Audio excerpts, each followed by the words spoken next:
정의선 회장이 백악관 가서 발표했고요. 네. 이제 새로 신규로 오픈되는 메타플랜트 아메리카 가서 리본 커팅 하는데 거기서 이제 트럼프는 자동차 품목별 관세 얘기한 상황이라 뭐 속된 말로 뒤통수 얼얼하지 않았겠냐 이런 얘기들을 많이 했었는데 불확실성이라는 게 항상 문제였었거든요. 어떻게 잽이 날라올지 어디서 어퍼컷이 날라올지가 사실 좀 몰랐던 상황인데 실상 이제 뚜껑을 열어보니 왼쪽에서 어퍼컷이 날라온다라는 걸 이제 확인을 한 상황이니까 이제부터는 저는 좀 대응의 영역으로 가고 있다고 생각을 합니다. 확인했고 협상하고 여기서 얻어낼 수 있는 게 있다고 하면 우리가 지금 이제 우려하고 있는 어떤 상황 최악이겠죠. 이 시나리오보다 나아지면 나아질 수 있는 상황들에 대해서 이제 고민하는 구간들로 가지 않을까 저는 그렇습니다. 심층 인터뷰 시작합니다. 오늘 트럼프 대통령 상호관세 부과하면서 50년 동안 미국인들이 봤던 그 착취의 시대가 끝났다 이렇게 선언했습니다.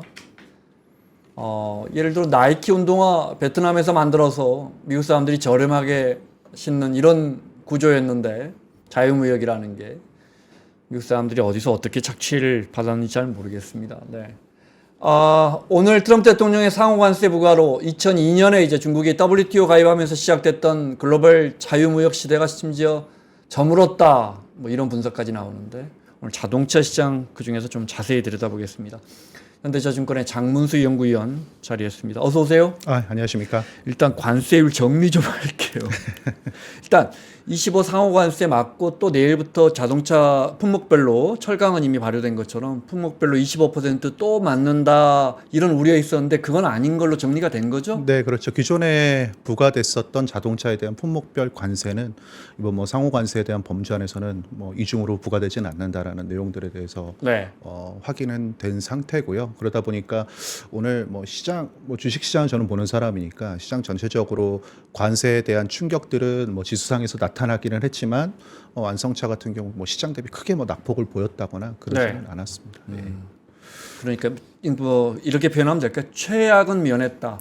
네, 최악을 면했다기보단 그 저희가 선방했다? 확인할 수 있는 최악을 확인했다고 보는 게 제가 보기엔 좀 맞을 것 같아요. 왜냐하면 제가 좀 드리고 싶었던 표현은 이 뭐 그 트럼프 정부의 발표 내용 중에서도 사실은 좀 있었지만 뭐 요거보다 더 높아질 가능성들에 대해서는 좀 일부 약간 배제하는 분위기면서 협상력의 우위를 가져가기 위한 목적이었겠지만 협의를 위해서 추가적으로 더 낮아질 부분들이 조금 더 있다는 식의 여지들을 남겨뒀거든요. 그러다 보니까 뭐 업체별로 혹은 국가별로 그 트럼프 정부가 원하는 방향들을 들어주는 방향에서는 그 향후 조금 상황들이 나아질 수도 있지 않을까라는 여지들이 그 말 표현 안에는 좀 숨어 있었다고 협상해야죠. 네, 해야죠. 협상하고 뭐 명확한 메시지로 읽히던데요. 자 이제 이렇게 던져놓고 협상하자. 그렇죠. 나라별로. 그렇죠. 저도 최근에 뭐 뉴스 플로우라든지 아니면은 뭐 일련의 이벤트들이 쭉 있었지 않습니까? 뭐 현대차 그룹 막 그동안 계속 얻어맞고 있다가 정의선 회장이 백악관 가서 발표했고요.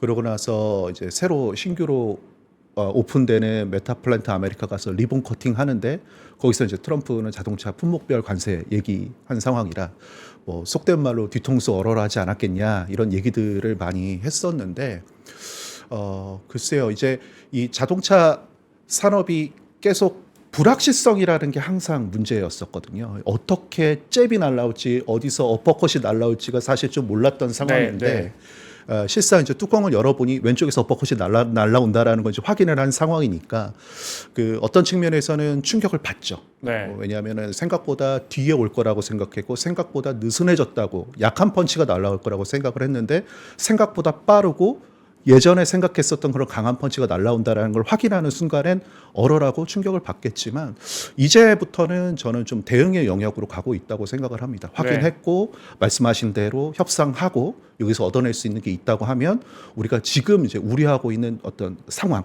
최악이겠죠. 이 시나리오보다 나아지면 나아질 수 있는 상황들에 대해서 이제 고민하는 구간들로 가지 않을까 저는 그렇게 생각하고 그런 있습니다. 것 같아요. 얼추 나온 것 같아요. 선발 투수는 뭐 어떤 자완 투수 나오고 마무리 투수는 우완 나온다. 우리가 이제 라인업 짜면 될 것 같아요. 맞습니다. 그 말씀은 알겠습니다. 그리고 뭐 25%다, 26%다 이건 뭐예요? 왜 이게 바뀌어요? 아, 그거는 저도 네. 글쎄요. 하여튼 오늘 뭐 예. 그 네. 참 이게 저는 이제 이 상황을 좀 보면서 뭐 주식 시장도 그렇고 자본 시장도 그렇고 실제 업계도 그렇고 일단은 맞는다고 생각하고 던져주는 숫자 그대로라고 이제 볼 수밖에는 없을 것 같습니다. 뭐 정부 네. 입장에서 나온 말이니까. 근데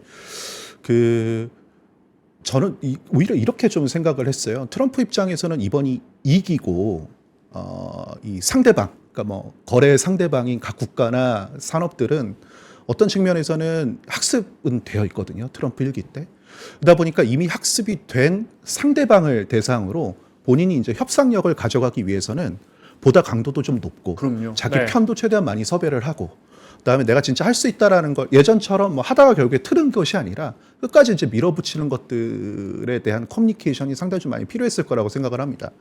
제가 뉴스를 좀 보면서 느꼈던 건 어떻게 보면 미국도 뭐 이따가 말씀드릴 기회가 있겠지만 미국 자동차 업체들도 똑같이 한국이나 일본의 자동차 업체들처럼 피해를 보거든요. 그러니까요. 네. 트럼프 정부가 결국에는 가져가는 취지는 결국에는 뭐 미국의 자동차 산업, 미국의 제조업을 부흥시키고 일자리를 창출시키고 투자를 유치시키겠다라는 건데 미국 업체들한테도 피해가 가는 행동을 했다는 거죠. 그 전에 일련의 뉴스들을 보면 미국 업체들이 앓는 소리만 했던 겁니다. 트럼프 대통령님 저 죽겠습니다. 뭐 멕시코, 캐나다 저희 공장 많은데 좀 살려주시죠. 유예해 주시죠. 처음에는 조금 들어주는 듯한 모습들을 보여줬죠. 한 달 유예시키고. 일본 업체들 같은 경우는 뭐 그 현대차가 투자 발표를 하고 난 직후 관세 이전후로 갑자기 움직이고 있다라는 뉴스 플로우들이 나오기 시작을 했습니다. 내용의 자간들을 좀 읽어보면 아베 정부 때는 피해갔다 이거죠. 그리고 트럼프 정부가 기본적으로 취하고 있는 정책적 방향성이 친환경 차에 대해서는 그닥 호의적이지 않기 때문에 하이브리드를 갖고 있는 일본 자동차 업체는 오히려 현재 상황에서는 상당히 경쟁 우위에 있다고 판단했던 것 네, 같습니다. 네. 그러다 보니까 정작 이 트럼프 정부가 관세를 가지고 뭐 원하는 바는 따로 있을지 모르겠지만 협박을 하고 있는 현재 상황에서 말을 잘 듣고 응한 사람은 현대차 그룹밖에 없는 것처럼 보인 거죠.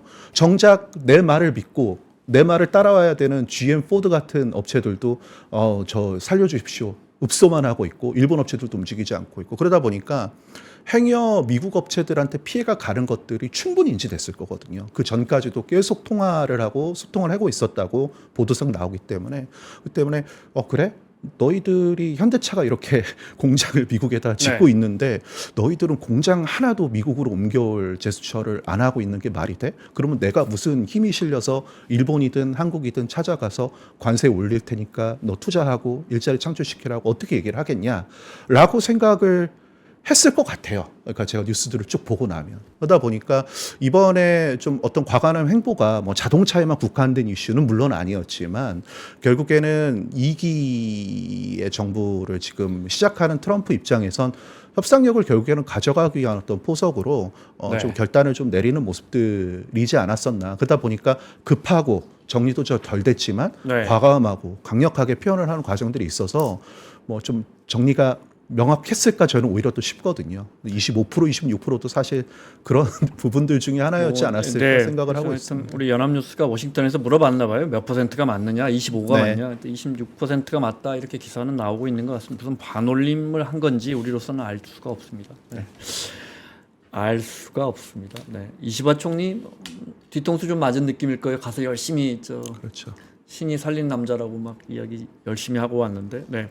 정인선 회장에 가서 우리가 이제 30조 원 추가로 투자하기로 발표했을 때 현대차 안에서는 우리가 이 정도 정말 선제적으로 이렇게 많이 투자해주면 우리가 미국 밖에서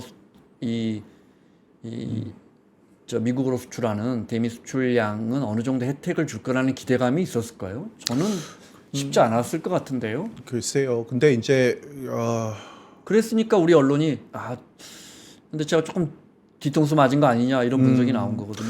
근데 그 기본적으로 이러한 상황을 이렇게 맞닥뜨렸을 때 네.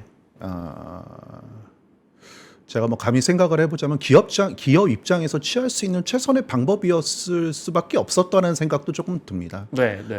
왜냐하면 지금 뭐 예측하기 힘든 대통령이 미국의 수장으로 앉아서 방향성들을 기존에 이제 만들었었던 시스템들을 모두 망가뜨리면서 네. 뒤엎으면서 결국에는 새로운 방향성들을 제시하고 있는 상황에서 그 뭐 현대차 그룹 입장에서는 취할 수 있는 뭐 어떻게 보면 가장 합리적이고 최선의 선택은 투자밖에 없었을 그 말씀을 거라는 생각을 드리는 합니다. 거예요. 네. 약간 그 표현이 언론이 뒤통수를 맞았다. 얼핏 보면 그런 것 같지만 현대차 입장에서는 지금 안으로 들어가서 팔지 않으면 밖에서 만드는 건 무조건 세게 맞는다. 관세를. 이런 판단이었기 때문에 우리 안으로 많이 들어가겠다고 생각보다 훨씬 세게 베팅을 한 거고. 그런데 이제 그거 그렇죠. 밖에서 만든 차는 현대차든 뭐든 한국차든 일본차든 전부 다 관세 세게 때릴 거야. 이렇게 트럼프 대통령의 반응이 나온 건 그거는 예측을 하지 않았을까 뭐 이런 생각이 듭니다. 네. 자, 관세 좀 구체적으로 여쭤볼게요. 먼저 트럼프 대통령이 오늘 또 뭐 13%고 몇 퍼센트고 뭐 원래 50%인데 반으로 깎아서 25% 해준다 뭐 이런 이야기도 하고 했는데 우리가 미국에 예를 들어 울산 공장에서 만들어갖고 제네시스 미국에 수출하면 관세 얼마입니까? 이제 FTA니까 안 물죠? 예, 안 물죠. FTA니까. 네. 관세는 0%. 네. 그러면 캐딜락 타는 분들 조금 있더라고요. GM이 캐딜락 미국에서 만들어갖고 우리나라로 수출하면 역시 관세는 없죠. 없죠. 네. 그럼 트럼프 대통령이 말하는 관세는 뭡니까? 그러니까 저희도 사실 그 이야기하는 자간을 보면서 그 참 합리적이지 않은 어떤 결과물을 가지고 얘기를 네. 하는 듯한 모습들이 많이 들었습니다. 그러니까 그 제가 얘기 내용을 들었었던 것 중에 좀 약간 황당했었던 건 한국에서 이제 내는 부가가치세 있지 않습니까? 그거는 뭐 한국에서 만들든 미국에서 만들든 어디서 만들든 우리나라에서 소비되는 뭐 그 제품이나 재화나 용역에는 다 붙게 돼 있는 개념이지 않습니까? 우리 미국에는 소비세가 뭐 6, 7%밖에 안 되는데 너네는 왜 부가세를 10% 물어? 이거는 미국 자동차들의 진입을 막는 허들이야. 이거는 안 보이는 암묵적인 관세에 해당돼. 이런 것들을 이제 문제 삼기도 했었고요. 부가세를 네. 안 매기는 나라가 있나요? 멀쩡한 나라들은? 글쎄요. 그러니까 네. 이게 어떻게 보면은 저희가 그 조세에 대한 그 주권이지 않습니까? 네. 근데 이제 그런 부분들까지도 이제 문제로 삼 그게 이제 미국산 그러니까요. 제품에만 네. 한정지어진 이슈도 아니었는데 이제 그런 것들을 문제로 삼는 경우들도 있었고 뭐 예를 들면 뭐 농산물이나 축산물 같은 게 우리나라에 들어올 때 발생하는 뭐 검역 같은 프로세스도 어떻게 보면은 뭐 국가별로 필요에 따라서 조금 타이트할 수도 있고 느슨할 그럼요. 수도 있고 네. 이것도 어떻게 보면 자주적인 부분들 아닙니까? 근데 이런 부분들도 어떻게 보면 암묵적으로 미국산 농산물이나 축산물이 한국에 진입하는 걸 어렵게 만드는 기준이기 때문에 이것들을 수치적으로 환산하면 뭐 이 정도의 관세율에 해당된다라고 환산해서 때리겠다라는 얘기. 그 환산액도 50%가 미국의 수입액 나누기 미국의 적자액 해갖고 나왔더라고요. 네. 이게 어떻게 관세율이 되죠, 이게? 그러니까 하여튼 뭐, 이제 그 넘어가죠. 우리는 뭐 큰 나라에서 그렇게 하겠다니까 우리가 뭐 여기서 이야기해봤자 의미는 없는 것 같습니다. 자, 그러면, 연구원님 나오셨으니까. 예를 들어, 우리가 여기서 오디오를 우리가 만들어가지고, 우리 기업이, 우리 벤더가 만들어가지고, 미국에서 생산하는 조지아 공장으로 가서 붙여가지고 거기서 조립했어요. 네. 그럼 이제 갈 때 이 자동차 부품은 25% 맞는 거죠? 그렇죠. 이제 관세 부품에 대해서도 뭐 관세를 매긴다고 얘기를 했습니다. 그러면 그 차가 1,000만 원이다. 네. 거기 오디오 가격이 100만 원이다. 근데 거기서 이건 이미 25% 관세를 물었잖아요. 네.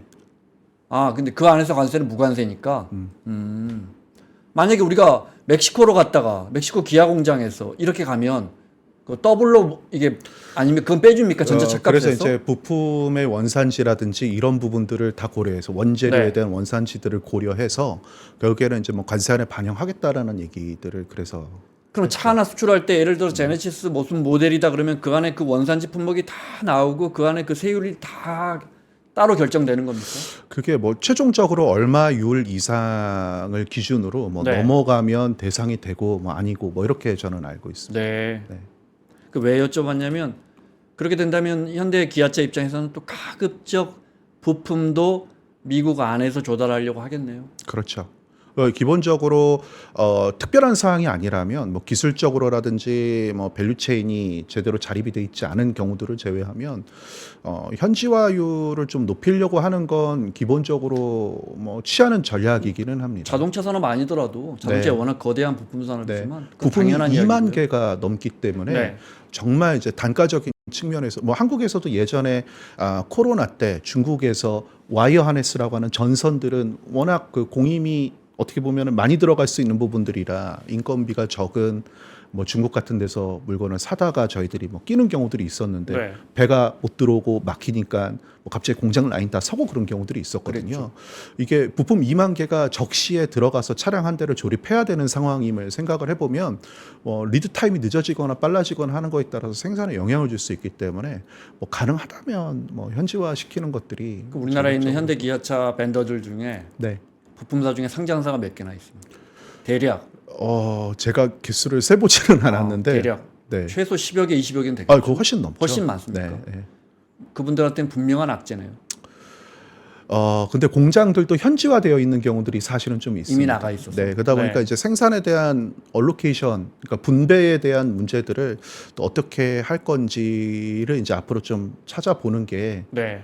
관건이겠죠. 사실 이제 오늘 아침에 최종적으로 뭔가 결정이 나고 사실 저도 이제 기업들하고 뭐 수시로 소통을 하고 있습니다만 뭐 오늘 뭔가 딱 이 액션 플랜이 딱 나와갖고 대응을 할 수 있는 오늘 상황은 일단 뭐 큰 아니에요. 안개가 대충 걷혔으니까. 네. 네. 이제 시작인 거죠. 그렇죠. 그러다 보니까 이렇게 해보면 좋지 않을까? 이렇게 하는 게 맞지 않을까라고 이제 방향성들을 갖고 전략들을 개진하겠지만 네. 그리고 미국에다 그래서 뭐 한다고 하면 거기서 수요를 또 받아주느냐, 뭐 가격을 올린다 그러면 그걸 이제 소비자들이 받아주느냐 이런 네. 것들은 이제 막상 이제 부딪혀 보면서 경쟁업체들이 어떻게 하는지를 같이 보면서 네. 사실 또 가야 되는 부분들이라 뭐 저도 그렇고 기업도 그렇고 막연하게 바라보는 방향성들은 있습니다만 뭐 실상 이런 것들이 실제로 어떻게 또 작용하고 반작용이 일어나는지는 계속 또 살펴보면서 전략들을 튜닝해 가야겠죠. 이렇게 거대한 어떤 교역에서의 파도가 치고 장벽이 만들어지면 예를 들어 문짝이 들어가는 아주 중요한 부품 만드는 회사 오랫동안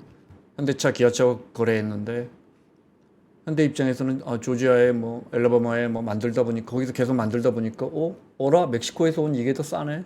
이럴 수도 있는 거 아니에요. 그렇죠. 일반적으로 저희가 생각하는 자유무역이라는 것이 이 상대적인 그 경쟁 우위를 가지고서 더 극대화시키고 뭐 경제적으로 효용을 극대화시키는 결과적으로는 이제 목적이지 않습니까? 네. 어디는 뭐 사과를 잘 만들고 어디를 배를 잘 만들고 사과 잘 만드는 동네에서 굳이 배까지 만들면서 비효율을 유발해야 될 필요는 없거든요. 그러니까요. 네. 참 이게 이야기하면 할수록 우리 내수는 참 문제인데 일자리하고 그 다른 시간에 이야기하도록 하고 그러면 일단 현대차의 채산성을 여쭤봐야겠습니다. 앞으로 이제 미국에서 더 많이 만들고 굉장한 투자를 합니다. 네. 그러면 얼핏 생각에 인건비는 올라갈 거고 물류비는 줄겠구나. 이 정도는 저같이 산업을 잘 모르는 사람들도 생각할 수 있을 것 같은데 네. 미국에서 우리가 이제 미국에서 차는 제일 많이 수출하고 그죠? 네. 현대 기아차의 채산성은 일단 악화됩니까? 좋아집니까? 안에서 많이 만들어 수출할수록. 그 안에서 미국 미국 네. 안에서 많이 네. 만들수록요. 인건비는 비싸질 거 아니에요. 좋아져야죠. 기본적으로는 좋아져야겠죠. 회사의 의사 결정은 좋아지는 방향으로 해야죠. 이 질문 왜 드리는지 아시겠죠? 이게 주가와 연결될 테니까요. 네, 맞습니다. 왜냐하면 그렇다고 해서 그 원한대로 국내에서 꾸역꾸역 만들어서 보내는 순간 관세라고 하는 페널티를 안게 되니까 네. 이거는 무조건 안에서 만드는 게 그냥 이번 관세가 지금 작동하고 있는 구간 안에서는 네. 당연히 채산성이 높을 수밖에 없는 의사 결정이고요. 공장이 새 것일수록 잘 아시겠지만 자동화율도 좀 높아져 네. 있죠.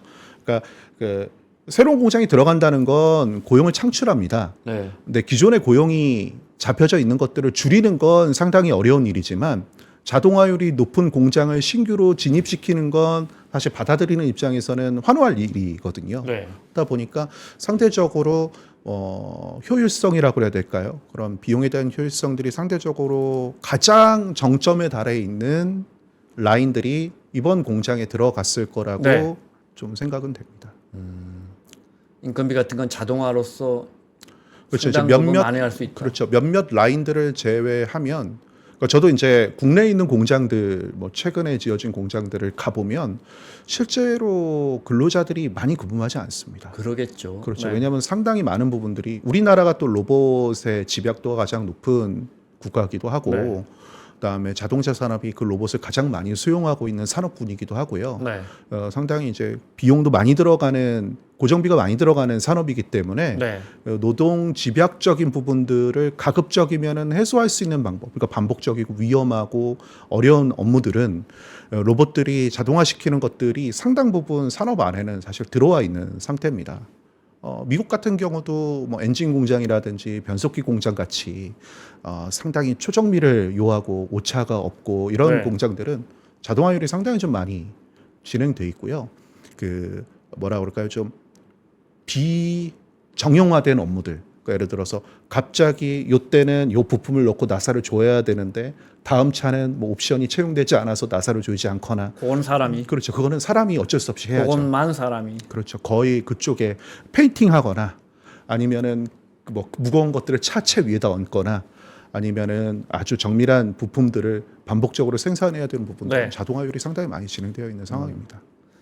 제가 궁금한 거는 그렇게 뭐 수치로 정확하게 나오진 않겠죠. 그렇지만 이제 거대한 관세 장벽의 시대에 들어갈 수밖에 없는데 얼마만큼 들어가고 얼마만큼 생산한다면 이 계획대로라면 우리가 이 관세 장벽으로 그대로 관세를 맞으면서 수출이 줄어들어서 보는 손해가 100원이었다면 안으로 들어가면 손해가 50원으로 준다든지 아니다 잘하면 10년 후에는 우리가 20원 이익이 난다든지 그걸 현대차가 분명히 계산을 하고 들어갈 거란 말이에요. 그렇죠. 그걸 어떻게 보시냐는 거죠. 근데 일단 당장은 손해를 회피하는 전략일 가능성이 높고요. 네. 다행스러운 건 미국의 생산 기지를 설립을 하는 행위 자체가 네. 수요 창출이 어려운 시장이거나 수익 창출이 어려운 시장이라고 하면 사실 의사결정을 하면 안 되거든요.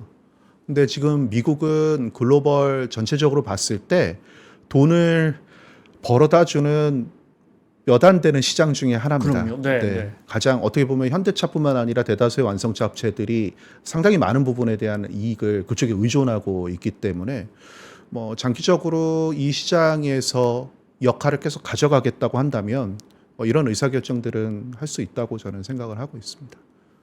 그리고 뭐 이게 상당히 좀 뭐라 그럴까요?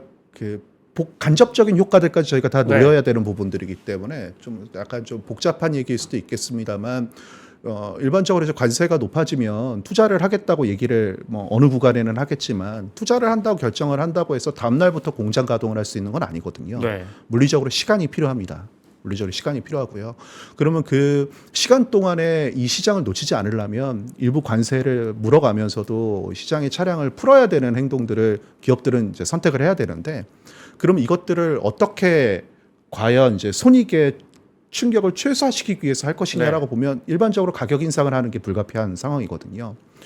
소비자들은 코로나 구간을 겪으면서 뭐 적게는 30-40%에서 많게는 50-60%의 가격 인상을 다 경험했고요.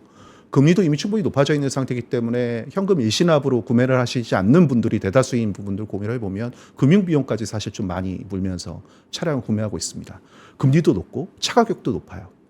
그러다 보니까 뭐 경기가 그닥 나쁘지 않은 미국에서 네. 이동을 위해 꼭 필요한 자동차 같은 경우 소비를 안 하지는 않지만 예전처럼 가격이 비싼 픽업 트럭, 뭐 1억이 넘는 픽업 트럭을 소비하지 못하니 꼭 픽업 트럭을 소비해야 한다고 하면 기름값이라도 좀 세이브해야 되지 않을까? 운행 비용을 좀 아껴야 되지 않을까라는 관점에서 하이브리드 차에 대한 선호도가 높아지고 있고 네.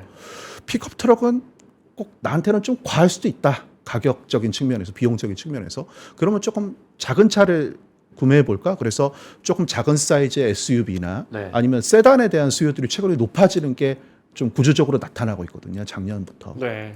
지금 인플레이션이 더 심해질 겁니다. 관세를 물게 되면 차량 가격이 올라가게 되고 미국 시장 전체적으로 작년 기준으로 한 65% 정도가 미국에서 판매되는 차량이 100대라고 하면 미국 안에서 생산되는 총량이 65대였어요. 물론 그 65대가 다 내수로 투입되지는 않았을 겁니다. 일부는 멕시코로도 보내고 일부는 캐나다로도 네. 보내고 뭐 미국에서 캐딜락 한국에서 산다고 하면 한국으로도 보냈겠죠. 어쨌든 그 미국에서 생산된 게 65대였습니다. 100대 중에. 네. 그러니까 관세가 터지면 이걸 다 내수 안으로 쏟겠죠. 미국 내수 안으로 쏟겠죠. 그러면 결국에는 35대는 수입해 와야 됩니다. 시장 전체적으로. 근데 이게 미국 애들한테는 유리하고 일본 애들한테는 불리하냐? 아니요. 다 비슷합니다. 포드랑 테슬라를 제외하고는 대부분 다 60%대, 뭐 도요타는 조금 불리해서 한 50%대, 현대차는 뭐 작년 기준으로는 한 40%대 정도 그 생산 대체를 하고 네. 있기는 합니다만 이번에 미국 공장 새로 런칭하면 최종적으로 50만 대가 가동된다고 했을 때 70% 커버를 할 수 있게 되거든요. 그러면 이제 정도의 차이가 미묘하긴 있겠지만 30에서 많으면 뭐 4, 50%까지를 수입해다 팔아야 되는 입장에서 그 물량에 해당되는 부분들은 25% 가격 인상이 불가피하다는 겁니다. 네. 네. 그러니까 35%를 25% 관세를 소비자한테 온전히 다 전가한다고 했을 땐 8에서 9% 정도의 가격 인상이 총 평균 판매 단가, 시장의 네. 전체 판매 단가가 불가피할 거고, 이게 뭐 필요에 따라서는 할인을 적게 하는 걸로 버퍼를 삼을 수도 있고, 밑에 서플라이 체인들한테 뭐 가격을 더 낮춰달라고 요구를 해서 가격을 또 물릴 수도 있고, 어쨌든 맥스 자기네들이 취하는 어떤 관세 페널티를 소비자들한테 다 전가한다고 한다면 높은 한 자릿수 정도의 가격 인상이 시장 전체적으로 불가피합니다. 업체를 가리지 않고. 네. 그렇게 되면 이 소비자들은 그간 이제 코로나를 겪으면서 가격이 이제 높아진 차량들에 대한 피로도 때문에 믹스를 하향 소비하는 패턴들을 취하고 있는데 이게 아마 더 격화될 수는 있다고 생각을 합니다. 그래서 가격이 그렇게 급작스럽게 올라가게 되면 일반적으로는 1% 가격 인상할 때 0.9% 정도 수요 감소한다고 과거 데이터를 통해서 네. 계산을 해보면 나오거든요. 지금 8, 9% 올라가면 그렇죠. 8, 9% 빠지는 거고요. 수요가 빠지는 네. 거고요. 그러다 보니까 이제 완성차 업체들 입장에서는 소비자들의 니즈를 좀 더 맞추기 위한 차량들을 만들기 위해서 노력들을 더 또 하겠죠. 아니 안에서 만드는 게 한 60% 된다면 네. 이제 현대차는 앞으로 거의 그 비율까지 올려갈 건 70%까지 올려간다는데 이미 이제 많이 들어가 있는 차량이나 미국 국내 기업들 60% 정도 된다면 그건 관세가 안 올라가니까 그 차에 대한 매출 비중이 높아지는 거 아니에요? 그렇게 볼 수도 있죠. 당연히요. 그렇게 볼 수도 있죠. 네. 그렇게 볼 수도 있는데 그 기존에 있던 수요들을 최대한 잡아두는 방향으로 저희가 가정을 하고 말씀을 드리면 수입하는 차량들의 관세 인상분을 딱 수입차에만 가격을 올려서 파는 게 아니라 기존에 있던 차량들한테도 같이 묻혀서 가격을 높여야 될 명분이 사실은 생기는 거죠. 그러겠군요. 네. 네. 어, 미국에서 판매되는 차량 뭐 평균가가 $3,000라던가 제가 이거 아닙니다. 아니에요? 3,000달러면은 가격이 택도 없습니다. 택도 없는 거죠. 얼마 정도 돼요? 한 평균? 4만 불 정도 됩니다. 4만 불. 예. 그러니까 3만 불, 4만 불. 그렇죠. 그러면 뭐 우리 5천만 원이 넘는데 지금 말씀하신 거 그냥 얼추 10% 올라간다고 치면 500만 원이거든요. 그렇죠. 그러다 보니까 또 소비에 영향을 미치겠네요. 이거를 뭐 72개월 할부, 뭐 36개월 할부로 네. 하면 월 할로 떨어지는 게 그렇게 크지 않다는 뭐 분석 자료들도 사실은 좀 있습니다. 근데 네. 어쨌든 가격이 예민한 차종들, 예를 들면 엔트리 차급들은 사용하는 사람들이 가격에 민감할 수 있습니다. 혹은 이거를 가지고 사업을 하시는 분들, 내가 이거를 그냥 갖고 있다라는 거에 대한 효용으로서 가치를 인정하는 게 아니라 내일 가지고 돈을 얼마 버냐, 이익을 네. 얼마 남기느냐에 예민한, 뭐 예를 들면 이거 가지고 차를 가지고 사업을 하는 사람들이나 비즈니스를 하는 분들은 예민할 수 있겠죠. 그리고 반대로 이제 고급 브랜드 같은 경우는 뭐 내가 1억 주고 차 사는 거를 네. 뭐 1억 뭐 500 주고 사고 1억 1천 주고 사고 1억 800 주고 사는 거는 난 뭐 그닥 문제 안 돼. 이렇게 생각하시는 분들은 뭐 그 수요는 크게 안 흔들릴 수도 있고요. 대신 이제 대중 차종들 중에서 가격이 제일 비싼 어떤 그 한계에 닿아 있는 그 브랜드들이나 모델들은 좀 저항을 받을 수 있겠죠. 그래서 사실 이번 이거 관세 이슈가 아니더라도 뭐 최근에 뭐 현대기아차뿐만 아니라 일본 브랜드들이 미국 안에서 점유율이 계속 추세적으로 올라가고 있는 패턴들도 뭐 GM이나 포드 같은 업체들이 픽업 트럭 위주로 라인업들을 다 바꿨거든요. 그러니까 일본 업체들은 일본에서도 차를 팔고 한국 업체들은 한국에서도 차를 팔고 유럽에서도 차를 팔지만 네. 미국 업체들은 이익이 거의 대부분이 미국에서 나옵니다. 그러다 보니까 미국에서 판매되지 않은 차를 내가 만들기 위해 라인을 할애하고 비용을 할애하는 건 비합리적이니 이런 것들을 다 단산시켰거든요. 세단을 다 단산시켰습니다. 우리가 길에서 봤었던 말리부, 그다음에 크루즈 없어졌거든요. 다 없어지고 SUV로 다 바꾸고요. 네. 미국 안에서는 픽업 트럭으로 다 바뀌었습니다. 그런데 시장에서 대중 차종 중에 가격이 가장 이제 높은 가격정이 클 수 있는 게 말씀드렸던 픽업 트럭 같은 차인데 이런 부분들의 기능적이나 비용 측면이나 이 대안을 지금 주지 못한다면 사실 이렇게 믹스 하향 소비가 일어나는 구간에서 북미 업체들의 위축은 조금 더 클 수 있겠고요. 네. 반대로 뭐 다른 지역에도 걸쳐놓고 뭐 제조 판매를 하고 있는 뭐 일본계나 미국 한국계 브랜드들, 뭐 도요타나 네. 현대차 같은 브랜드들은 뭐 미국 브랜드에서 죽이지 않은 세단도 갖고 있고, 그다음에 운영 비용을 낮춰주는 이제 하이브리드 모델도 다량 뭐 구색을 맞춰놓고 있는 상황이기 때문에 이 상황에서 뭐 빠지는 수요 안에서도 점유율을 계속 추세적으로 네. 끌고 갈 수 있는 그런 부분들은 저희들이 좀 기대를 해볼 수 있을 것 같습니다. 뭐 가격을 좀 낮은 차를 조금 사거나 아니면 그렇죠. 뭐 생각보다 가격이 올라버린 차를 사면 사람들이 운영비라도 좀 줄일까, 기름값이라도 좀 아낄까 하면서 또 하이브리드로 가게 되고, 기름값도 그렇죠. 상당히 올랐으니까요. 그렇죠. 그죠? 네. 그래서 현대차 주가는 어떻게 전망하십니까?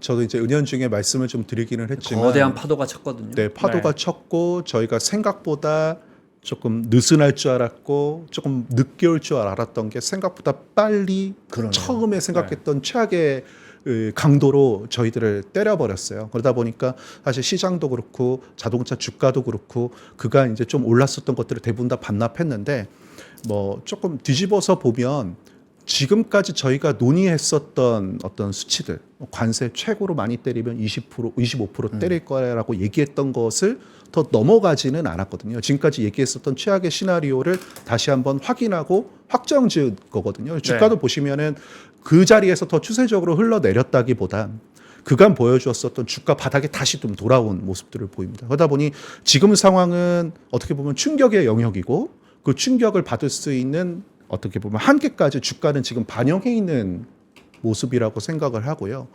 지금부터 저희들이 이제 바라봐야 되는 부분들은 어떻게 보면 이제 대응의 영역이라고 생각합니다. 그래, 관세 맞았어. 일본 애들도 똑같이 관세 맞았어. 1% 차이지만 맞았어. 다 맞았습니다. 그 상황에서 그러면 여기서부터는 누가 빨리 회복할 수 있을까? 여기서부터는 누가 더 전략적으로 조금 더 한 발 앞서갈 수 있을까? 네. 이것들을 사실은 보는 게 상당히 좀 중요한 포인트라고 생각을 하고요.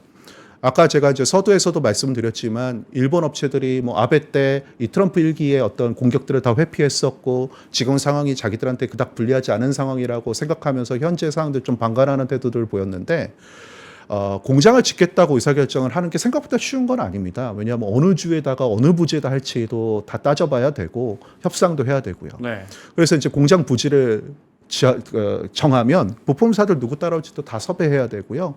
땅 다지고 건물 올리는데 그때부터 1년 반이 걸립니다.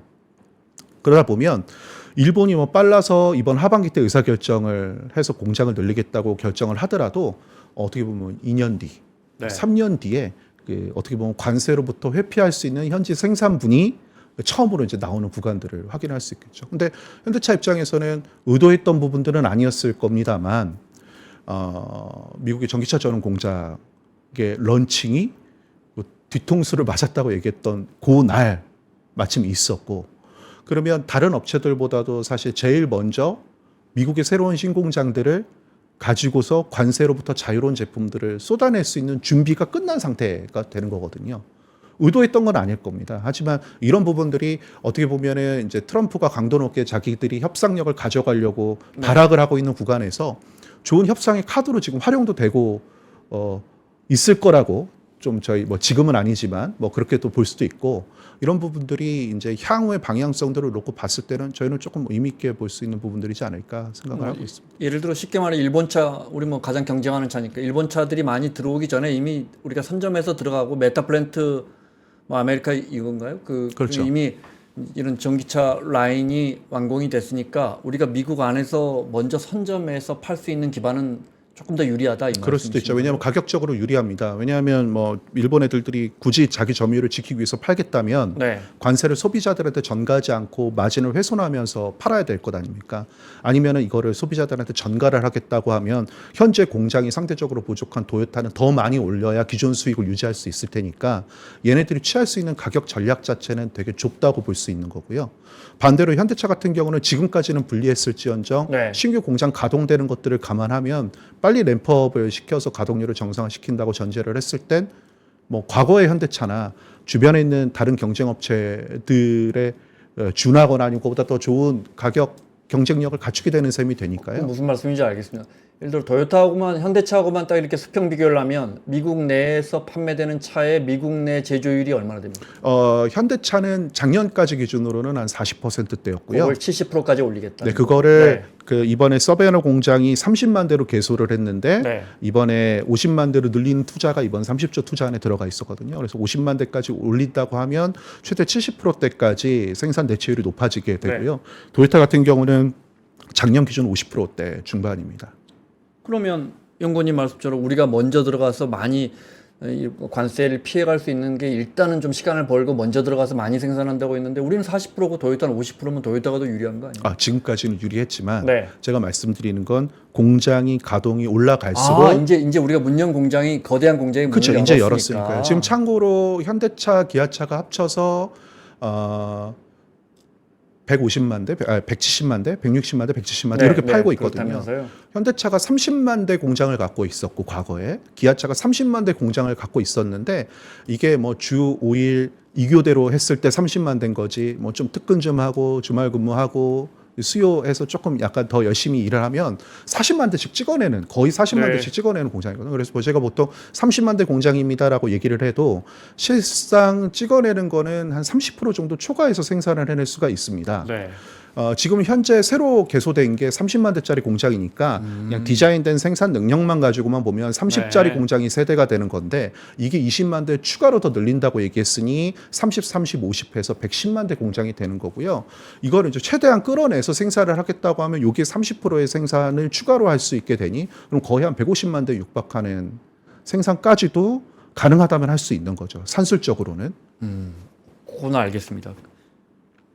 그러면 일반적으로 우리가 아까 잠깐 이야기하셨지만 미국 브랜드들은 아무래도 우리보다는 미국 내 생산을 많이 하겠지. 예를 들어 GM만 놓고 보면 GM 주가는 떨어지더라고요. 관세 이야기 나오면 이건 뭐예요? 왜냐하면 미국 안이 아니고요. 북미 안에서 생산하는 게 많기 때문에 그렇습니다. 이게 좀 말장난 같이 느끼실 수는 있겠지만 캐나다, 멕시코. 그렇죠. 캐나다, 멕시코에 의존을 많이 하고 있습니다. 이거는 어떻게 보면 되게 당연한 게 저희가 뭐 나프타, USMCA 이렇게 넘어오면서 어떻게 보면 시스템적으로 노동직약적이고 인건비 저렴한 멕시코에서는 제조를 많이 하도록 뭔가 분배를 해놓고 반대로 이제 뭐 기술 집약적인 부분들, 뭐 전기전자가 캐나다로 집중을 해놓은 게 당연한 어떤 전략이었을 겁니다. 그러다 보니까 미국 안에 공장들은 극도로 노후화된 것만 남아 있게 되고 어떻게 보면 비교적 효율성이 높으면서 의존을 많이 하는 공장들을 캐나다나 멕시코로 많이 둘 수밖에 없었거든요. GM도 거기서 많이 다르지가 않습니다. 그러니까 60% 초반 정도의 생산량이 자기네들 전체 판매 대수를 100으로 잡았을 때 생산하는 분량입니다. 물론 그것도 다 내수에 할애되지는 않았을 거고요. 그러다 보니까 일부는 멕시코에서, 일부는 캐나다에서, 또 일부 뭐 트레일블레이저 같은 소형 SUV는 한국에서 갖다 하고 있었으니 어떤 측면에서 보면 GM도 현대차나 도요타랑 사정이 다르지는 않아. 그러니까 뭐 자동차 제조협회인가 무슨 협회에서 반대한다는 뭐 신문 광고 내고 그랬다면서요. 맞습니다. 그건 알겠습니다. 그러면 같은 맥락으로 우리 멕시코 공장 예를 들어 안에서 많이 만들면 인도네시아 공장 같은 경우에 현대차죠. 그것도 미국 가는 물량이 있습니까? 거기 주로 아니요. 동남아 보통은 그쪽 아무래도 동남아 시장 겨냥해서 만드는 거 있죠. 그럼 그건 제껴놓고 거기도 뭐 32%인가 때렸던데 제껴놓고 멕시코 공장 물량은 확 줄어들겠네요. 근데 뭐 이번에 USMCA 안에 들어가 있는 그러니까 멕시코, 캐나다는 또 이번에 또 얘기할 때 특별히 또 하이라이트 되지는 않았습니다. 이게 뭐 언제 또 어떻게 또 말이 바뀔지 모르는 거라 뭐 빠졌다고 저희가 확정 짓고 말씀드리는 없겠지만 25% 제대로 맞으면 아직 그게 확정 안 됐죠. 그렇죠. 얘기가 빠져 있었습니다. 지금 계속 한다고 말만 하고 있고 확정이 되면 그 공장에서의 물량은 당연히 줄어들 수밖에 없겠네요. 뭐 그렇게 봐야죠. 그러니까 지금 뭐 아무래도 그 기업을 운영하는 입장에서는 뭐 공장 안에 뭐 말이 제가 30만 대, 40만 대 그랬지 그 판매될 수 있는 모든 모델의 구색들을 공장에다가 깔아놓으면 비효율을 유발하기 때문에 그 공장 라인의 볼륨을 최대한 설명할 수 있는 소수의 모델들로 각 공장들을 구성해놨을 거거든요. 네. 그러다 보니까 뭐 미국에서 만든 차량들을 그 모델들을 다 그 시장 안에서 수용을 해주면 너무 감사할 일이지만 보통 일반적으로 이제 규모의 경제를 위해서 조금 과하게 생산해놓은 부분들을 캐나다나 멕시코로 수출도 했을 거고요. 네, 그렇죠. 반대로 또 캐나다, 멕시코에서 생산하는 모델들을 미국으로 들여다가 자유롭게 팔았을 겁니다. 지금 이제 그 몇십 년 동안 유지되었었던 그 자유무역, 북미 자유무역 네. 체제가 지금 뭐 대통령 바뀐 것 때문에 하루아침에 지금 무너진 상황이기 때문에 우리가 우리 뭐 인도네시아에, 멕시코에, 뭐 체코에 해갖고 막 이렇게 하고 있었는데 이렇게 관세 장벽 크게 높이 세워버리니까 또 이거 뭐 이 공장들 놔두고 미국으로 들어가야 하나 이러고 있는데 미국 자동차 회사들은 납부자 때문에 한 20년 동안 죽어라 멕시코하고 캐나다에 공장 만들어 놨더니 또 안으로 다시 들여버려야 할 상황이다 이 말씀이시죠. 그렇죠. 그러니까 트럼프가 의도했었던 건 뭐 심지어는 미국 업체들조차도 물론 이제 그들이 정말 고통스러워한다고 하면 네. 남들보다 조금 더 유연하게 뭔가 대응을 해주기는 했었겠죠. 하지만 기본적으로 트럼프 정부가 생각했던 건 너희들도 미국 안에 좀 들어오는 모습들을 좀 보여줘야 되지 않겠냐라는 취지도 있었을 것 같아요. 그래야지 또 자기가 도요타든 현대차든 협상할 때 힘이 또 실릴 테니까요. 자동차 네. 업체로만 본다면. 그러다 보니까 이제 그런 부분들이 좀 미진했었던 부분들도 어떻게 보면 뭐 이번 뭐 관세 얘기 안에서 같이 조금 표현된 네. 게 아닌가 저는 이렇게 생각합니다. GM 이야기 나왔으니까 근데 한국에 있는 GM 같은 경우에 85%가 미국으로 간다면서요. 네, 그렇습니다. 네. 답이 안 나오는 상황이 된 거 아니에요? 제가 뭐 사실은 이제 그러면 뭐 GM 차는 미국 가서 딱 관세만큼 비싸지는 거 아니에요? 그렇죠. 지금 뭐 가뜩이나 최근에 아까 말씀드렸듯이 믹스에 대한 하향 소비가 이루어지고 있는 상황에서 한국에서 주로 대응하고 있었던 건 미국 안에서는 비교적 좀 작은 어떻게 보면 네. 선호될 수 있는 차종이었거든요. 그러다 보니까 예전에는 여러 개의 모델들을 국내에다 내놓고 예전 대우자동차 때부터 내놓고 어떻게 보면은 시장 내수 안에서 좀 설득도 하고 나머지 부분들을 수출을 하고 이렇게 사실 좀 배분들이 되어 있었는데 네. 이게 이제 GM으로 넘어오면서 상대적으로 GM의 국내 시장 안에서 입지가 좁아지고 이 공장들의 가동률이 떨어지는 것들을 나름 이제 극복하고자 모델들을 압축시켜서 미국으로 수출할 수 있는 쪽으로 이 전략들을 바꾼 지 지금 몇 년 되지 않았습니다. 네, 그래 들은 것 같아요 네, 그때. 근데 네. 그 상황에서 지금 이런 일이 생긴 거고 그 한국 GM 입장에서도 자구적으로 뭔가 수익을 낼 수 있는 어떤 최적점을 찾아가고 있는 과정에서 어떻게 보면 이런 이슈가 생긴 거니까 뭐 GM이 아니라 한국 GM의 입장에서는 상당히 좀 난감할 수밖에 없는 부분들인 것 같고요. 저는 조금 걱정스럽게 보는 것 중에 하나가 이 뭐 GM도 그렇고 뭐 북미 업체들이 예전에 뭐 챕터 11 뭐 리먼 사태 터지면서 막 망가졌다가 살아나고 굿 GM, 배드 GM 하면서 그랬던 그 DNA들이 있다 보니까 그 생각보다 의사 결정이 과감합니다. 그러니까 인도 법인에서도 수익이 나지 않는다고 하니까 시장 접어버리고 나가버린 케이스도 있고요. 또 유럽에서는 뭐 소형차, 전기차 수익이 좀 나지 않는 차들에 대한 수요들 때문에 미국보다 수익성이 별로 좋지 않으니까 네. GM이 유럽에 있는 뭐 생산과 딜러, 판매 법인들을 싹 다 뽀조한테 팔고 나왔거든요. 유럽에 없습니다. 기반이 없습니다.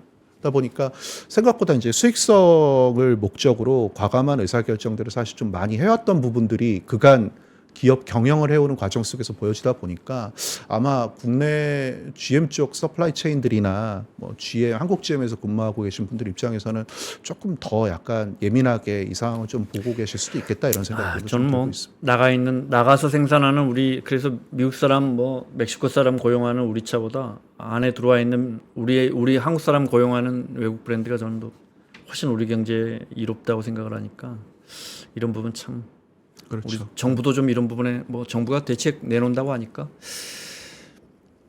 보겠습니다.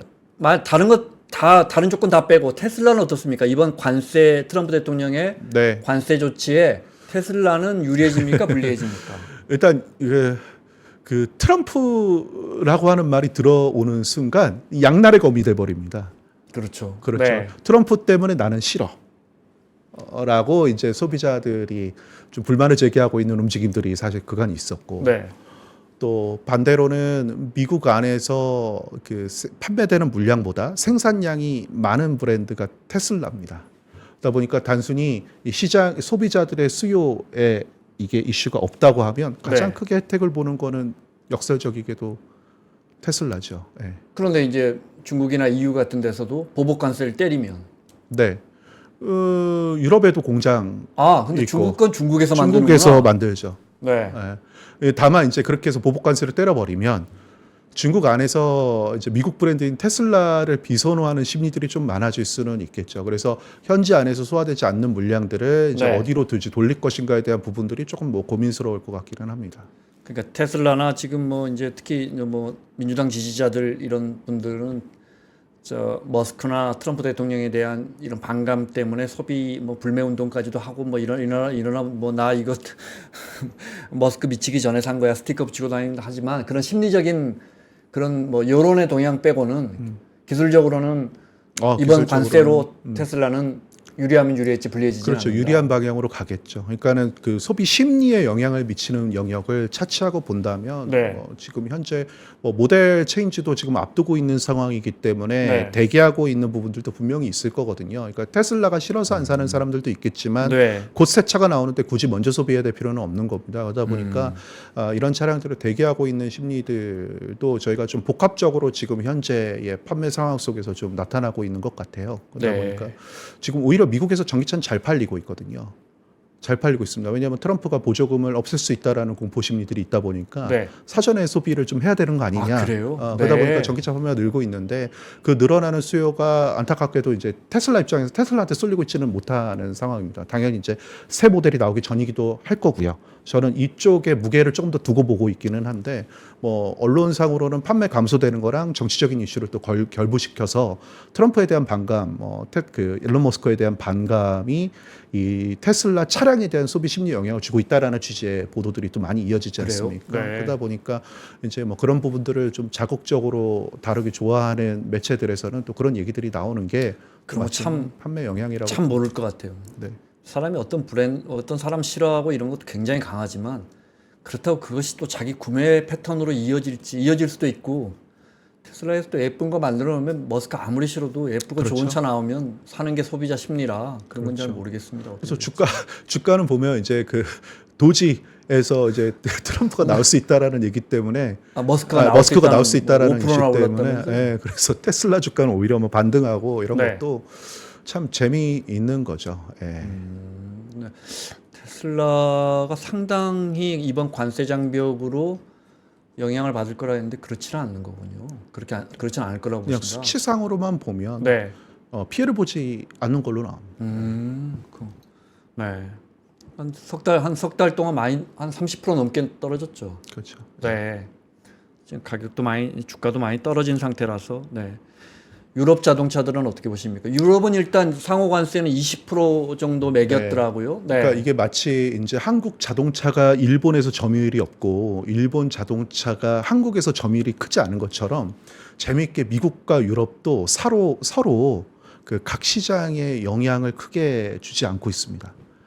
그러고 보니까 미국 가니까 뭐 이렇게 벤츠, 아우디, 뭐 BMW 별로 그렇죠. 뭐 고급 못 본 것 브랜드는 같아요. 있습니다만 네. 우리가 흔히 미국 안에서 유럽 안에서 주류라고 할 수 있는 뭐 뽀조나 아니면 뭐 피아트라든지 폭스바겐 차량이 네.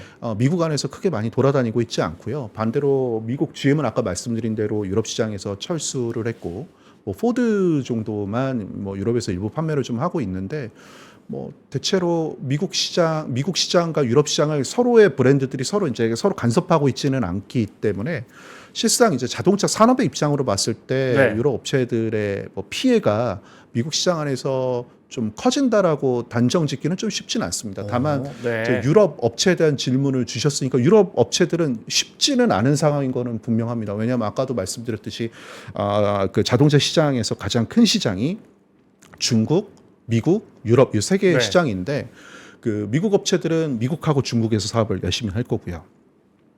유럽 업체들은 유럽하고 중국에서 사업을 열심히 할 텐데 네. 중국 시장은 잔잔한데 중국 로컬 업체들이 시장 점유율을 다 잡아먹다 보니까 돈 좀 번다고 신나서 투자 많이 해놓고 과하게 어떻게 보면은 그 생산들을 잡아놨었던 미국 유럽 업체들이 네. 여기서 상당히 좀 타격을 많이 입고 있거든요.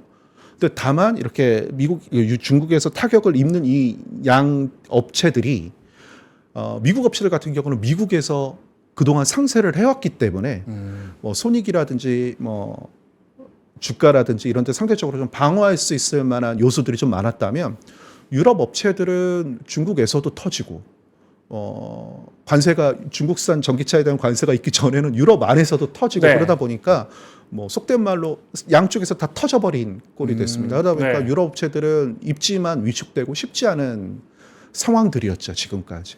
그게 뭐 사실 유럽 업체들 입장에서 더 큰 이슈인 것 같습니다. 중국 내에서 미국 차는 아무래도 비중은 테슬라입니까? 아닙니까?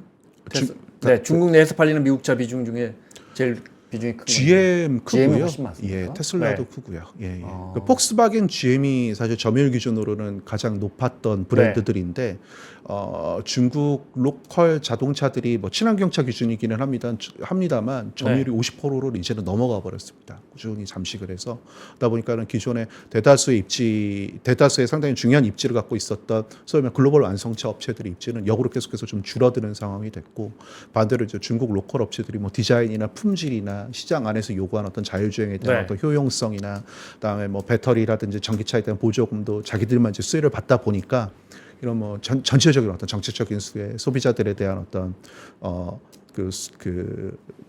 선호 네. 심리들이 다 같이 이제 하다 보니 기존에 어떻게 보면 중국 시장이 그랬죠. 왜냐하면 한국에서 좋은 소나타 예를 들면 소나타 새로운 거 내놔도 중국에서는 9구형도 다 팔았거든요. 왜냐하면 소비자들은 이 차도 다 다른 차라 생각을 하고 소비했던 그랬어요. 시대가 네, 있었습니다. 네. 근데 지금은 제일 어떤 기능에 대해서 이제는 가장 예민하게 반응하는 게 이제 중국 소비자들이 됐거든요. 그러다 보니까 중국 소비자들 입장에서는 그렇게 뭐라 그럴까요? 다 팔고 돌고 돌아서 이제 헌신짝이 된 차를 중국 시장에서 마지막으로 이익을 뽑겠다고 내놓는 이 모델보다 어떻게 보면 자기만을 위해서 가장 새롭고 좋은 걸 박아는 현지 이제 로컬 업체들에 대한 어떤 차량 선호들을 더 많이 할 수밖에 없었던 게 아닌가 뭐 이런 생각들도 좀 그러니까 제일 많이 팔린다는 GM이나 폭스바겐이나 뭐 테슬라나 다 어차피 다 중국 공장에서 파는 거죠. 중국의 그렇죠, 그렇죠. 맞습니다. 그러니까 이번 관세하고는 뭐 큰 영향 없는 거고. 맞습니다. 네. 그런데도 이리저리 밀리고 있다. 특히 유럽 차들은. 네. 네. 우리 현대 기아차도 상황이 좋지는 않죠, 중국에서. 근데 이제는 좋지 지금 않다라는 점유율, 얘기를 네. 좋지 않다라는 얘기를 이제는 하기 무색할 정도로 점유율 자체가. 상당히 이제 많이 위축됐죠. 그러니까 지난 이제 사드 이슈 이후부터 네. 먼저 얻어맞기 시작했기 때문에 이 얻어맞고 있었던 구간에서는 상당히 좀 힘들고 뼈 아팠지만 네. 지금 이제 떠 있다가 주저앉는 다른 이제 글로벌 경쟁 업체들보다는 이제는 뭐 구조조정 다 끝나고 고정 비용들 상당히 많이 좀 삼각 처리해 놓고 이 다음에 어떻게 하면 좀 이 시장 안에 편승할 수 있는 전략이 있는지를 뭐 좀 편하다고 얘기하기는 좀 그렇고 논의하고 있는 이미 바닥을 부분입니다. 쳐서. 네, 맞습니다. 네. 그렇기 때문에 뭐 사실 이제 저희가 작년 올해 이렇게 내다보면서도 중국의 비로컬 업체들, 그러니까 글로벌 자동차 업체들이 중국 시장에서 위축되는 구간에서 상대적으로 현대기아차는 충격이 없다. 뭐 씁쓸하지만 점유율 없다. 2%나 되나요? 제가 지금 이제 점유율 보는 것도 이제는 그래요? 이제는 네. 보는 것도 그 질문 없었던 걸로 알죠. 근데 왜냐하면 네. 뭐왜 신문들이 이제 헤드라인 뽑기 쉽게 뭐 정의선은 미국으로 가고 뭐 이재용은 중국으로 갔다 뭐 이런 식으로 하필 그 두 회장이 이제 행보들이. 두 최고 경영자가 또 비슷한 시기에 가서 그런 헤드라인이 나왔지만 현대 기아차 입장에서 중국 시장을 포기할 수는 없는 거 아니에요? 이 뭔가 외교나 정치 이런 구도가 바뀌면 또 얼마든지 우리가 공략해야 되는 시장 아니에요? 맞습니다. 글로벌 자동차 시장 뭐 4분의 1이 중국에서 판매되고 있으니까요. 네. 단일 국가 우리가 기준으로 기술력이 없는 것도 아니잖아요. 그렇죠. 그렇기 때문에 버릴 수는 없을 겁니다. 예. 러시아의 현대차가 나올 때 에스크로 뭐라 그러죠? 나갈 때 우리가 판매한 가격, 우리가 공장 판 가격에 몇 년 안에 들어가면 우리가 그 가격에 다시 들어갈 거야. 그 계약이 있었다면서요. 그건 어떻게 됐어요? 그거는 어떻게 보면 이제 종전 이후에 좀 고려해봐야 되는 부분들인 것 같습니다. 예, 그게 무슨 말씀이세요? 그러니까 이게 지금 이 전쟁이 치러지고 있는 구간에서 네. 뭐 여러 가지 제재들이 이제 러시아 시장 안에 가해지다 보니까 러시아 시장 러시아 시장 자체에서 글로벌 기업 자체가 그 안에 들어가서 사업을 하는 게 네.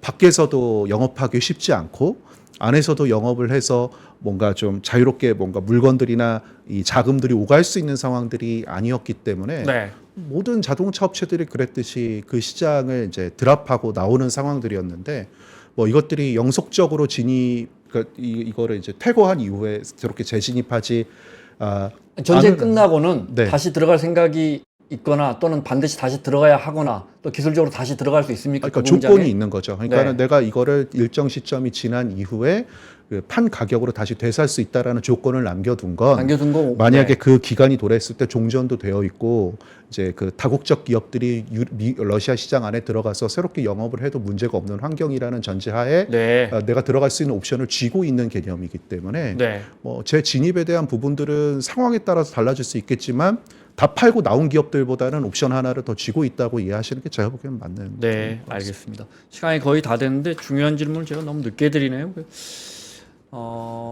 자동차 산업이 뭐 로보틱스라든지 UAM이나 여러 뭐 다른 뭐 신기술 어떤 신업종으로 번지고 있잖아요. 우리가 저 자동차 투자하시는 분들, 뭐 테슬라를 투자하든 현대차를 투자하든 BYD에 투자하시는 분들은 뭐 어떤 기술력을 좀 눈여겨봐야 합니까? 최근에 사실 어디부터 말씀을 드려야 될지 좀 고민스럽기는 한데 저는 뭐 이런 말씀을 자주 드립니다. 이게 자동차를 소비하는 방식이 달라졌다라는 말씀을 종종 네. 많이 드리거든요. 예전에는 내가 이동을 하기 위해서는 반드시 차량을 구매했었어야 됩니다. 그 말은 제가 소유권을 양도받았다는 개념인 거죠. 저는 차량에 대한 소유권을 돈을 주고 사는 거고요. 하루에 뭐 2시간 정도 운전할까요? 그렇죠. 나머지 네. 20몇 시간 되는 걸 제가 세워두는 목적으로 그 비싼 차를 제가 돈 주고 샀어야 되는 겁니다. 네, 그러니까요. 그렇죠. 근데 최근에는 뭐 카시어링이라든지 뭐 라이드 헤일링이라든지 내가 이동을 하는데 꼭 차량을 구매해서 사야 된다기보다 제가 원할 때마다 그걸 이용하는, 그러니까 소유가 아니라 이용의 네. 개념으로 이 자동차를 소비하는 패턴이나 효용이 달라졌다고 보는 거죠. 이건 제조사하고는 상관없는 이야기 아니에요? 그렇죠. 제조사랑 상관이 없습니다. 근데 네. 문제는 이 고객의 저변이 넓어지고 고객의 니즈가 달라졌다라는 건 역설적으로 얘기하면 자동차를 소유해야만 매출을 일으키는 사업 모델로부터 탈피하지 않으면 안 되는 상황이 되는 거죠. 제가 왜 이 말씀을 드리냐면 젊은 사람들이 차를 안 삽니다. 그럼 자동차 업체는 자동차를 제조해서 팔아야 되는데 살 사람이 없어지면 망해야 되는 것 아닙니까? 그런데 고개를 조금만 돌려보면 그렇게 뭐 라이드 헬링이라든지 모빌리티 서비스를 이용하는 사람들은 차를 분명히 사용하고는 있거든요. 잘 이용은 해야죠 우리가. 그렇죠. 네. 그러면 이런 차량들을 가지고 사업을 하는 업체들을 타겟해서 고객으로 삼아서 네. 이들이 원하는 형태의 다양한 뭐 기능들이라든지 형태들을 제공해 줄 수 있는 방향들의 전략들이 이제 필요하다는 거죠. 그러다 보니까 예를 들어서 뭐 이 표현이 우리나라에서는 적합할지 모르겠습니다만 뭐 자율주행이 있으면 운전기사가 필요 없을 수도 있지 않습니까? 뭐 되게 위험한 발언이기는 합니다. 우리나라에서는. 네. 근데 네. 예를 들어서 우버 같은 기업 입장에서는 차량을 중개해주고 이동시키는데 100원을 받으면 60-70원을 드라이버한테 주거든요. 그러면 예를 들어서 이게 자율주행으로 일정 부분 기술적으로 대체될 수 있다고 하면 뭐 심야 기사분들이 운전하기 힘든 때라든지 아니면 뭐 대중교통들 같은 경우 뭐 지하철 같은 경우도 안에서 이제 운전해 주시는 분들 네. 숫자 점점 줄고 있지 않습니까? 그런 뭐 인력이 이제 점점 줄어드는 것들에 대한 뭐 대체할 수 있는 부분들, 사람의 수요는 있는데 공급이 없는 부분들을 네. 대체해주고 비용을 해줄 수 있는 부분들을 기술적으로 채워줄 수 있겠죠. 그러다 보니까 뭐 로보틱스도 그런 개념이고요. 그리고 그런 고객들이 예전처럼 기성에 있는 차량들을 소비하지는 않습니다. 그렇기 때문에 나는 똑같이 카니발 같은 사이즈의 차를 원하는데 나는 조금 고급스러운 모빌리티 서비스를 제공해주고 싶으니 네. 기존에 뭐 9인승을 나는 4인승으로 리무진으로 만들고 싶고 난 필요에 따라서 이거 5인승이나 6인승으로 막 바꿀 수도 있겠으면 좋겠고 아니면 이제 택배 하시는 분들 입장에서는 조금 더 천장을 높여서 박스를 레이어를 하나 더 깔 수 있게 해주거나 내 이 제품의 규격에 맞춰서 조금 더 들어갈 수 있게끔 공간을 네. 줄이거나 늘리거나 기능들을 넣고 빼고 하는 것들을 요구할 수 있거든요. 그러다 보니까 예전처럼 공급자 우위의 시대에서는 K5든 소나타든 주면 주는 대로 받아 먹을 수밖에 없었던 상황이 돈 버는 소비자들이 막 수만 대를 소비하는 입장에선 네. 이렇게 만들어줘 저렇게 만들어줘라고 하는 필요나 목적들을 자동차 업체들한테 제시할 수 있는 거죠. 그러다 보니까 이런 것들이 이제 뭐 PBB 같은 이제 형태, 목적 기반 차량 같은 걸로 결국에는 발현이 되기도 합니다. 그러다 보니 예전에는 그냥 그 컨베이어 벨트에 모델 T 같은 이제 뭐 네, 차량들을 일단 많이 만들어서 이것들을 그냥 누구든 다 타게 하는 그런 공급자 우위의 시대. 수품종 대량 생산하는 시대가 아니라 이제는 소비자들의 우위의 시대. 왜냐하면 소비자들이 원하는 건 많아졌습니다. 이것들을 다 충족시키기 위해서는 기존에 있던 네, 모델의 네. 타입으로는 안 되고요. 이런 것들이 이제 돈을 버는 사람들한테 간다는 건 훨씬 더 까다로운 고객을 만족시켜야 된다는 거거든요. 자율주행도 넣어주고, 뭐 전기차로도 넣어주고, 필요하다면 충전 서비스도 다 제공해주고. 네, 그래서 일종의 자동차를 가지고 사업을 하는 사업자들이 그 사업에 보다 집중할 수 있도록 차량과 관련된 다양한 서비스들을 패키지로 넣어서 네. 솔루션의 형태로 제공해주는 비즈니스 모델들이 대부분 완성차 업체들이 지금 추진하고 있는 전략적인 방향성 위에 있습니다. 그러다 보니까 뭐 현대차도 뭐 UAM 투자하고 로보틱스 투자하는 게 어떻게 보면 되게 분산되어 있는 연계성 없는 것들에 대한 투자인 것처럼 보이지만 그것들이 이제 어떠한 이제 사업 모델이나 네. 어떠한 어떤 소비자들의 효용 안으로 파고들었을 때 낼 수 있는 시너지는 기존에 이제 소나타나 K5 팔았을 때 냈던 그런 일회적인 제조에서 한번 판매하고 나면 되는 박리담회하는 그런 사업이 아니라 제공해주고 저 자율주행 열면 제가 오늘 가동률이 더 높아질 것 같은데요. 제 인건비가 세이브 될 것 같은데요. 네. 그러면 버튼 한번 눌러서 월 얼마씩 구독하면 자율주행 열어주고 뭐 이거를 사용하는 기업들의 생산성이나 효율성을 높여주는 솔루션들을 네. 자동차 업체가 제공해주고 그러면 이것들은 딱 차량을 판매할 때만 이익이나 매출액이 발생하는 게 아니라 그 사업이 살아있는 동안에는 꾸준히 지속 가능하게 이익이 창출될 수 있습니다. 결국에는 이런 부분들을 결과적으로 이제 진입하고 싶어하는 게 자동차 업체들이 하고 싶어하는 거고요. 반대로 아마존이라든지 뭐 구글이라든지 네, 이런 네. 업체들도 네. 내가 차를 만들어서 팔아갖고 이익을 낼 거라고 생각해서 간다기보다 이거를 가지고 내 본업이 훨씬 더 커질 수 있는데 이 자동차를 내 마음대로 할 수 있는 부분들이 있다고 하면 내가 훨씬 더 효율적이고 비즈니스를 키울 수 있을 것 같다라는 판단 때문에 이제 서로 어떻게 보면 네. 자동차 시장에 진입해서 싸우고 있는 모습들인 것 같습니다. 알겠습니다. 거기서 말하는 자동차는 모빌리티겠군요. 맞습니다. 그죠? 네. 마무리하겠습니다. 현대차증권의 장문수 연구위원과 함께했습니다. 그 자동차의 미래는 다음에 우리 1시간 동안 이야기 듣죠. 네, 오늘 수고하셨습니다. 네, 감사합니다.